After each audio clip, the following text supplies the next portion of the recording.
கர்த்தருடைய பரிசுத்த நாமத்துக்கே மகிமை உண்டாதாக. இந்த நாளில் கூட ஆதியாகமம் 17ஆம் அதிகாரத்தை பற்றி தான் நம்ம உங்கள் கூட பகிர்ந்துக்க போகிறோம். இந்த அதிகாரத்தில் என்னெல்லாம் பார்க்க போகிறோன்னா, ஆபிரகாமுக்கு தேவன் தரிசனமாகறாங்க. தரிசனமாகி என்னெல்லாம் சொல்கிறாங்க, அவருக்கு என்ன ஆசீர்வாதங்களை சொல்கிறாரு, சாராயை குறித்து என்ன சொல்கிறாங்க, ஆபிரகாமுக்கும் சாராய்க்கும் பிறக்க போகிற ஒரு குழந்தை அதை பற்றி என்ன சொல்கிறாங்க. அடுத்ததாக ஆபிரகாம் கிட்ட ஒரு உடன்படிக்கை, அதாவது அவனுடைய சந்ததி முழுவதும் என்ன பண்ண போகிறாங்க, ஒரு உடன்படிக்கையை நான் கொடுக்க போகிறேன். அது என்ன உடன்படிக்கை? அடுத்து ஆபிரகாமுக்கும் ஆகார், அடிமை தேசத்து பெண்ணாகிய ஆகாருக்கும் பிறந்த குழந்தையாக இஸ்மவேலை பற்றிய சில குறிப்புகளை சொல்கிறாங்க.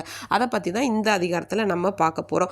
ஆபிரகாமுக்கு 99 வயசாயிடுச்சு. ஏசப்பா என்ன பண்ணுறாங்கன்னா, அவனுக்கு தரிசனமாகி சொல்கிறாங்க, நான் ஒரு சர்வ வல்லமையுள்ள தேவன், நீ எனக்கு முன்பாக நடந்துட்டு நீ உத்தமனாக இருக்கணும், உன்னை நான் கண்டிப்பாக திரளாக பெருக பண்ணுவேன், பெரிய ஜாதி ஆக்குவேன் அப்படியெல்லாம் ஏசப்பா சொல்கிறாங்க.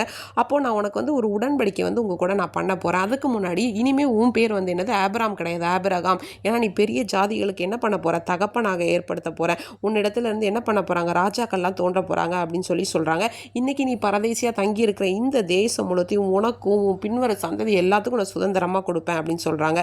அடுத்ததாக ஏசப்பா சொல்கிறாங்க, என்ன உடன்படிக்கை அப்படின்னு சொல்லி பார்த்தோன்னா, உன் குடும்பத்திலையோ இல்லை உன் குடும்பம் அல்லாத வேற யாராவது, இப்போ அந்த நாட்களில் அடிமைகளுக்கு காசு கொடுத்தது நிறைய பேர் எல்லாம் வாங்கியிருப்பாங்களா, அவங்க குடும்பத்தில் பிறக்கிற எந்த ஆண் பிள்ளையாக இருந்தாலும் பிறந்த 8ஆம் நாளிலே நுனித்தோலின் மாம்சத்தை விருத்த சேதனம் பண்ணப்படுவீர்கள். அதாவது சர்க்கம்சிஷன். உங்கள் எல்லாருக்குமே இதை பற்றி நல்லாவே தெரியும்னு நினைக்கிறேன். அதை நம்ம என்ன பண்ண போகிறோன்னா பண்ணணும். இது தான் ஒரு உடன்படிக்கை. இது ஒரு நித்திய உடன்படிக்கை. அப்படி யாராவது பண்ணனா அவங்க இந்த குடும்பத்திலேருந்து இந்த ஜனத்திலேருந்து நீக்கப்பட்டு போயிடுவாங்க அப்படி சொல்கிறாங்க. அடுத்து சாராயை குறித்து என்ன சொல்கிறாங்கன்னா, அவள் பேர் இனிமேல் சாராய் கிடையாது, சாராள் அப்படின்னு சொல்கிறாங்க. அவளுடைய கர்ப்பத்திலிருந்து வழியாக ராஜாக்கள் தோன்றுவாங்க அப்படின்னு சொல்கிறாங்க. இதையெல்லாம் கேட்டப்போ என்ன ஆகுதுன்னா, ஆபிரகாமுக்கு மனசில் ஒரு சிரிப்பு வந்துடுச்சு.